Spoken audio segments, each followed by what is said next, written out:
What could drive a daughter to commit an unthinkable act of violence?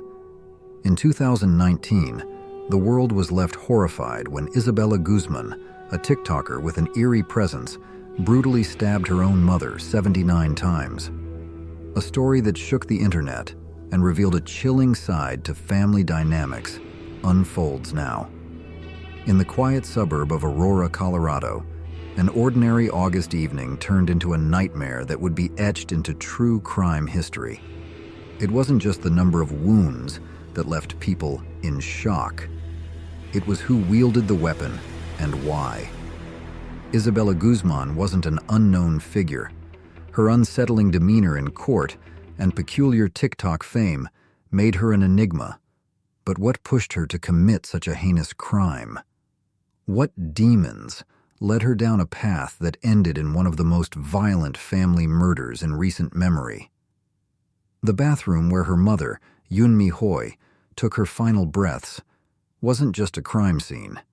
It became a symbol of unresolved family tensions and mental health struggles that spiraled out of control. The headlines screamed of betrayal, while social media erupted with questions, theories, and even disturbing admiration for the accused. This case isn't just about a crime. It's about the fragile bonds of family, the unseen battles of the mind, and the haunting consequences of unaddressed turmoil.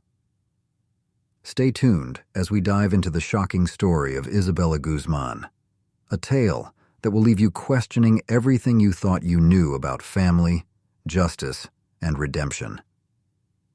In the stillness of August 2019, the quiet suburb of Aurora, Colorado, bore witness to an act so violent and shocking that it sent ripples of disbelief across the nation.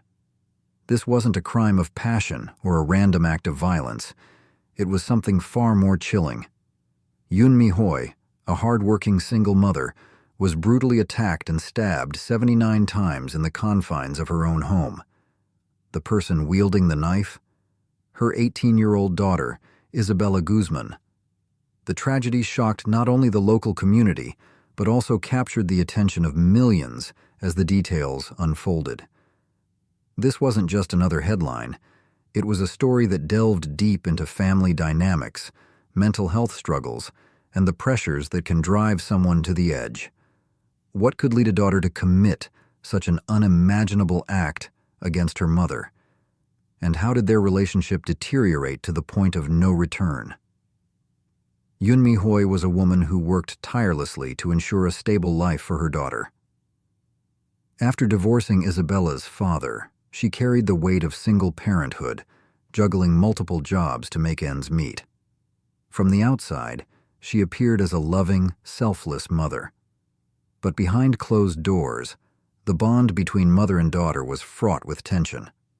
Isabella, described by some as rebellious and unpredictable, struggled to maintain a harmonious relationship with her mother. The frequent arguments, misunderstandings, and resentment began to chip away at whatever connection they had left. Yunmi's remarriage to Ryan Hoy, a decision she hoped would provide stability, only seemed to escalate the friction in the household. In the months leading up to the murder, there were warning signs of an impending disaster. Isabella's behavior grew erratic, her outbursts more severe. Friends and family recalled how she would lash out at her mother, expressing disdain and frustration. Her disdain for authority, combined with a growing sense of entitlement, fueled her anger. Despite Yunmi's attempts to set boundaries, the tension only escalated. On the fateful evening of August 28, 2019, the conflict reached its horrifying climax. Earlier that day, Yunmi had confronted Isabella about her behavior. This confrontation, though not uncommon, took a darker turn. Text messages later revealed chilling threats from Isabella, explicitly warning her mother about what was to come. Yunmi, fearing for her safety, sought help from local authorities, but no immediate action was taken. Hours later, Isabella returned home. What followed was a scene straight out of a nightmare. After a heated argument, Yunmi retreated to the bathroom, perhaps seeking a moment of respite. It was here, behind a locked door, that Isabella unleashed her fury. Armed with a kitchen knife, she attacked her mother in a frenzy, stabbing her 79 times. The brutality of the act left investigators and forensic experts stunned. Blood pooled on the floor, a gruesome testament to the unimaginable violence that had occurred. Ryan Hoy, who was in the house at the time, heard the commotion and rushed to the scene. What he found was beyond comprehension. Isabella, covered in blood, emerged from the bathroom with an eerie calm, the knife still in her hand. She smiled at him before walking past and exiting the house. Ryan, frozen in shock, eventually gathered the strength to call 911. By the time emergency services arrived, it was too late. Yunmi had succumbed to her injuries. The murder itself was only the beginning of the story. Isabella's arrest and subsequent court appearances added another layer of intrigue to an already shocking case. Videos of her in the courtroom, smirking and staring blankly at the cameras, went viral on social media, sparking debates about her mental state and motives. People were both horrified and morbidly fascinated. Was she a cold-blooded killer, or was there more to her story? This case is not only a crime story, but also a window into deeper societal issues.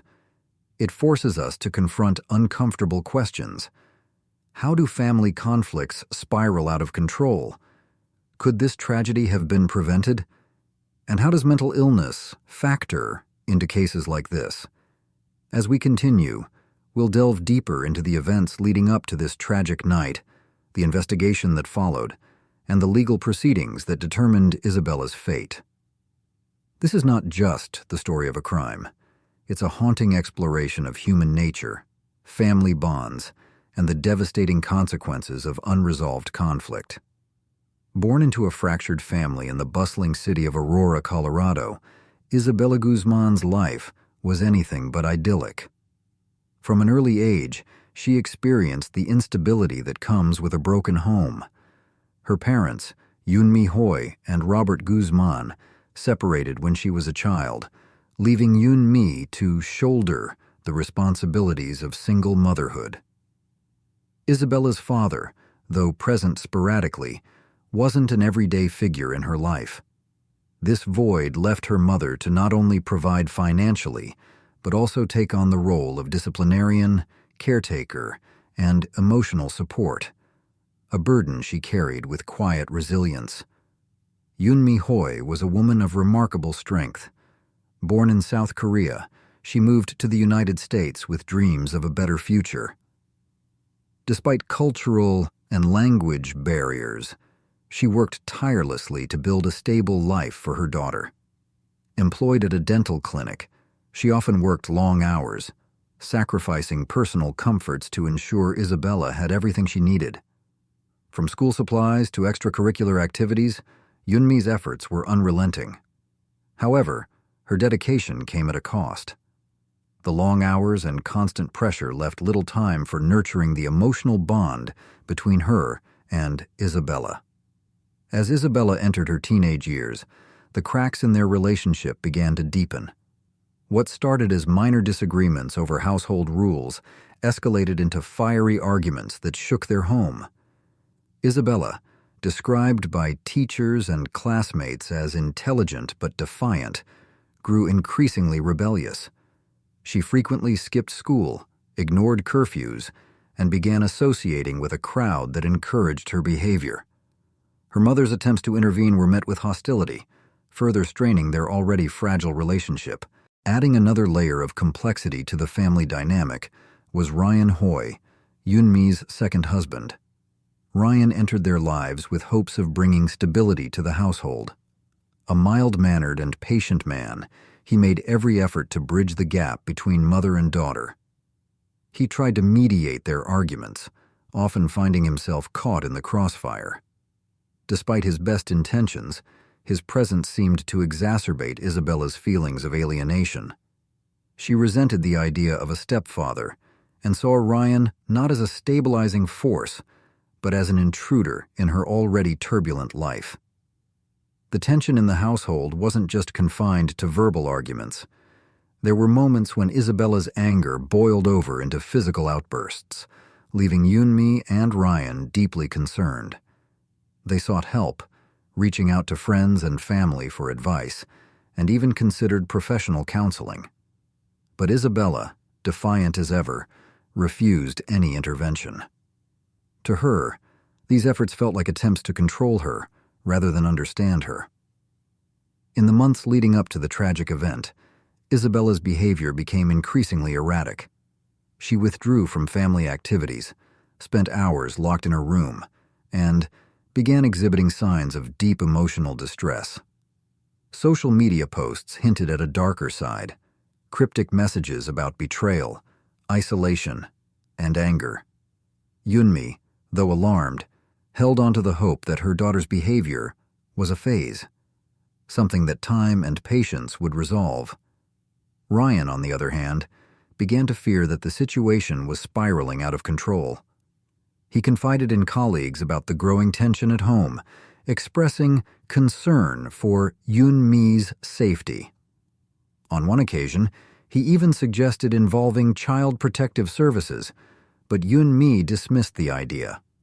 Despite their challenges, she clung to the belief that she could reach Isabella and repair their bond. The night before the murder, Yunmi confronted Isabella about her behavior in a desperate attempt to set boundaries.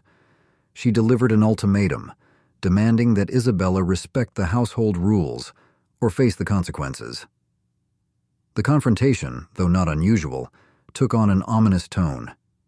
Isabella's response was chilling, a cold, unblinking stare followed by a promise that her mother would regret everything. Ryan, sensing the severity of the situation, urged Yunmi to spend the night elsewhere, but she refused. She believed, as any mother would, that she knew her daughter better than anyone. That belief would cost her dearly.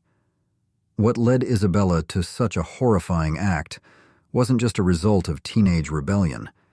It was the culmination of years of unresolved tension, miscommunication, and a descent into a darkness that no one in her life fully understood. As we unravel the events of the fateful night, the pieces of this complex puzzle begin to reveal a story that is as heartbreaking as it is incomprehensible. The tension between Isabella and her mother had been building for months, but the night of August 28, 2019, would mark the tragic climax of their turbulent relationship. Isabella had been making increasingly violent threats toward her mother, speaking about how she wished Yunmi would pay for everything and how her mother's strictness had pushed her to the edge. Friends and classmates noticed her mood swings, with some even recalling moments when Isabella seemed to speak about her mother with a disturbing level of contempt. The evening of the murder started like many others, with Isabella and her mother at odds. Yunmi, exhausted and desperate to get through to her daughter, decided it was time to confront Isabella once more. She had been trying for months to keep their relationship intact, but Isabella's defiance had reached a point where Yunmi felt there was no other choice. By this point, Yunmi had lost hope that things would get better, but she still couldn't fathom the horrific violence that was about to unfold. Her attempts to reason with Isabella had become increasingly futile, each conversation only escalating into more screaming matches and hurtful words. At that moment, it seemed like the last thread of hope had snapped. As the evening wore on, Isabella's mood darkened. She stormed into her mother's room, her face contorted in anger. Words were exchanged, but they were unlike any argument the two had ever had before. It wasn't just about rules or discipline. Isabella began making more direct threats, her voice full of venom. This time, Yunmi was no longer trying to calm her down. She stood firm, but there was an unease in her stance, something that made her feel as though things were about to take a dark turn. Isabella's anger, built up over years of emotional and psychological turmoil, finally exploded that night. The confrontation escalated from words to violence, and in a moment of incomprehensible rage, Isabella attacked her mother. Grabbing a knife from the kitchen, she charged toward her mother, cornering her in the bathroom, the most private space in the house where she could no longer escape. What happened next was nothing short of horrifying. Isabella didn't stop at one or two strikes. The attack was brutal and relentless. She stabbed her mother 79 times. The sharp steel blade tore through Yunmi's body repeatedly, with the sheer force of the assault making it clear that Isabella had lost control of herself. Her mother's screams echoed through the house, but no one was there to help her. The sound of the stabbing filled the otherwise quiet suburban neighborhood, a jarring contrast to the peaceful streets outside. Yunmi fought back, but the damage was already done. Blood poured from the multiple wounds, and with every stab, Isabella's fury only seemed to grow. It wasn't just an act of rage, it was something much darker, as though Isabella was unleashing every ounce of pain, resentment, and frustration that had been building up for years. Meanwhile, in another part of the house, Ryan, Isabella's stepfather, heard the horrific noise but was frozen in fear, unsure of what to do.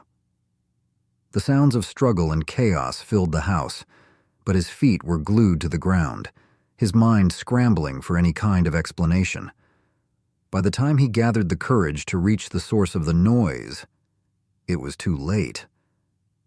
The horrific scene that unfolded in the bathroom was one that no one could have ever imagined. Isabella stood over her mother, who was barely recognizable, her lifeless body a testament to the brutality of the attack. Blood soaked the floor, and the walls were stained with evidence of the violence. Isabella's hands were covered in blood, her face expressionless, as though she were in a trance-like state, unable or unwilling to process the magnitude of her actions. Ryan, who had finally managed to move toward the bathroom, was met with the gruesome sight. Terrified, he immediately called 911, but there was little hope. Isabella, though covered in blood, showed no remorse, no signs of empathy for the woman who had loved and cared for her. The severity of the crime left Ryan in shock, unable to make sense of what had just occurred. What led Isabella to commit such a horrific act remains a mystery to this day. Was it a culmination of years of anger, isolation, and defiance, or was it something deeper, a mental break that led her to snap? In the aftermath, there was no denying that a boundary had been crossed, and a young woman's life would never be the same again. In the aftermath of the brutal murder, Isabella Guzman's actions left a chilling silence hanging over the home. After stabbing her mother 79 times, Isabella calmly walked away from the scene, leaving behind a gruesome trail of blood. Without any signs of remorse or hesitation, she fled the house, disappearing into the night. It wasn't just the act of murder that shocked everyone. It was the cold, almost emotionless manner in which Isabella carried out the crime, and then vanished without a trace. As soon as Ryan realized the horrifying truth, he immediately dialed 911, his voice trembling as he spoke to the dispatcher. My wife's been stabbed," he managed to say, his mind struggling to comprehend what had just happened. Law enforcement quickly responded, arriving at the scene within minutes. The sight that greeted them was nothing short of horrific. Yunmi Guzman lay in a pool of blood, her body slumped lifelessly on the bathroom floor. The officers could see immediately that the crime had been violent and deliberate. The police began their investigation by collecting evidence from the crime scene. A bloody knife was found on the floor near the victim, and fingerprints were carefully lifted from various surfaces within the house. The intensity of the attack was clear from the numerous stab wounds, but the brutality suggested something far deeper than a random act of violence. Investigators quickly turned their attention to Isabella, given the nature of the crime and her relationship with the victim. Her absence from the scene only raised further suspicion.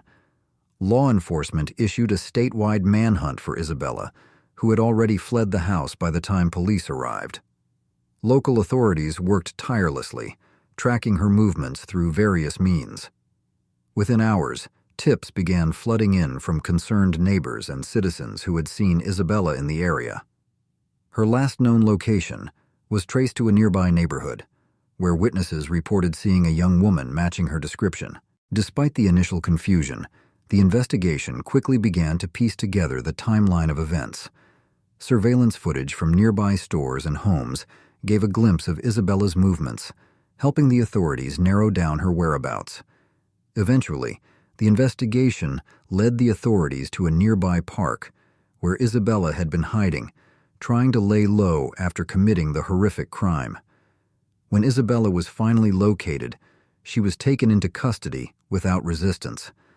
The chilling image of the young girl, covered in blood, standing there with no apparent fear or remorse, left the authorities stunned. She was charged with the first-degree murder of her mother, Isabella Guzman. As the investigation continued, details about Isabella's mental state began to emerge. Family members and friends reported that Isabella had been dealing with a troubled past, struggling with anger and emotional instability. Mental health evaluations would later play a significant role in the legal proceedings, but for now, the focus was on the immediate aftermath of the crime and Isabella's capture. The question remained, what drove Isabella to commit such an unimaginable act of violence?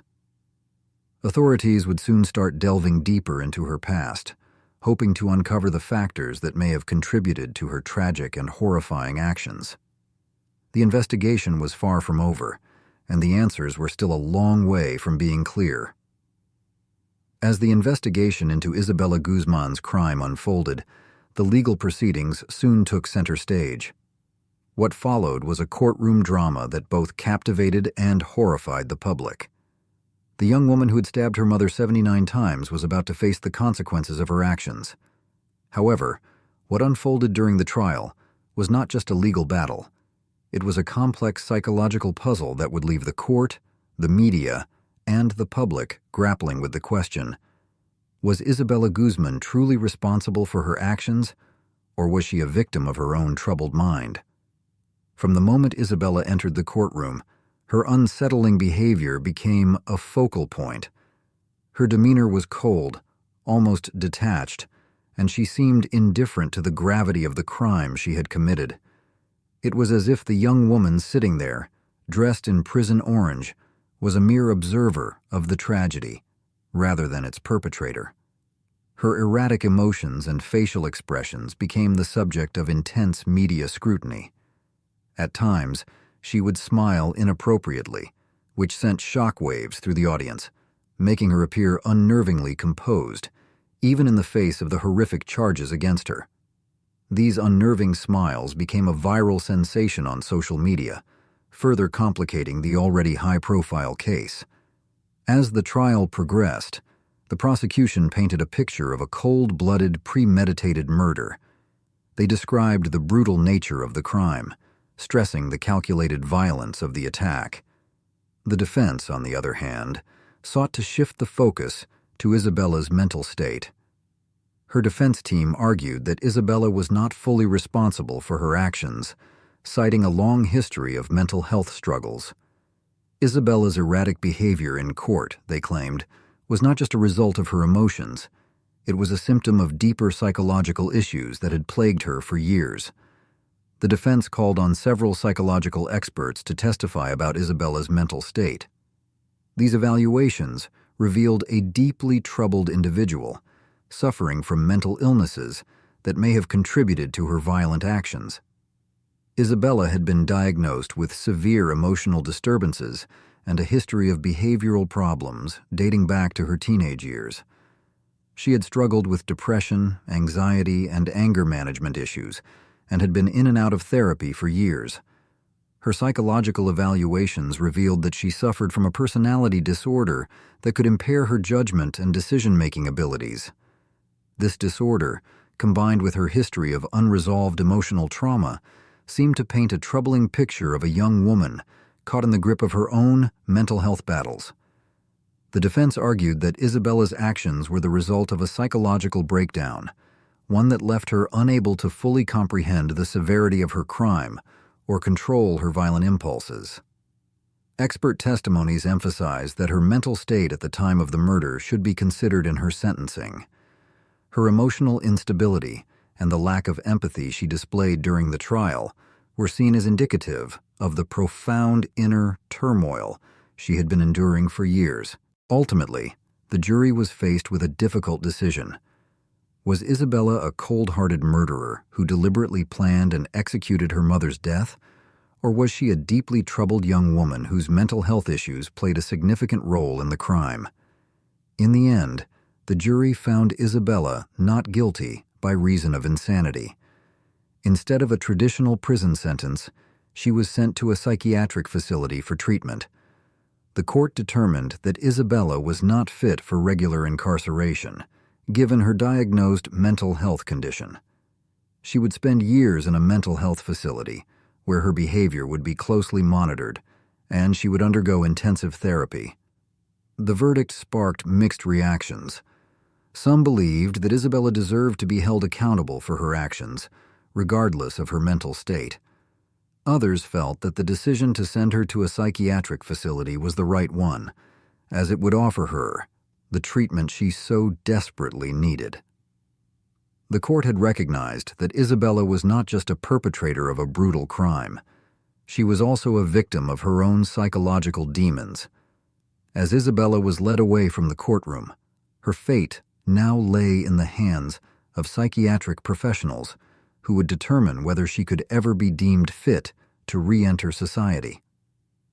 The case of Isabella Guzman was a tragic reminder that the boundaries between mental illness and criminal behavior are not always clear, leaving a trail of pain, confusion, and unanswered questions in its wake.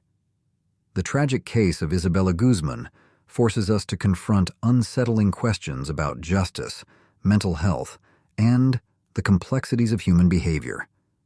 As we reflect on the brutal murder of her mother, we must ask, was justice truly served? While Isabella Guzman was not sentenced to prison, the decision to place her in a psychiatric facility rather than a traditional correctional institution raises the question of whether the legal system can strike the right balance between punishment and rehabilitation. For some, this verdict might seem like a miscarriage of justice. How could someone who brutally murdered their mother not face the full consequences of their actions? After all, no matter the mental health struggles she faced, a life was lost in an unspeakably violent manner. Yet for others, the case highlights the critical intersection between mental illness and criminal behavior. Isabella's life had been marked by years of psychological turmoil, and her actions that night seemed to have been fueled by an overwhelming inner conflict that she may not have been able to control. In this light, the court's decision to prioritize treatment over punishment raises essential questions about the responsibility society holds for those suffering from untreated mental health issues. Isabella's case serves as a stark reminder of the fragility of the human mind and how mental illness can manifest in devastating ways. It forces us to ask how we, as a society, respond to individuals with mental health challenges, whether we offer them the support they need before it's too late, or if we fail to intervene until the damage is irreparable. While Isabella's future remains uncertain, her case is a reflection of the deep, often hidden struggles that many face, and it compels us to rethink how justice and compassion can coexist in the face of mental illness.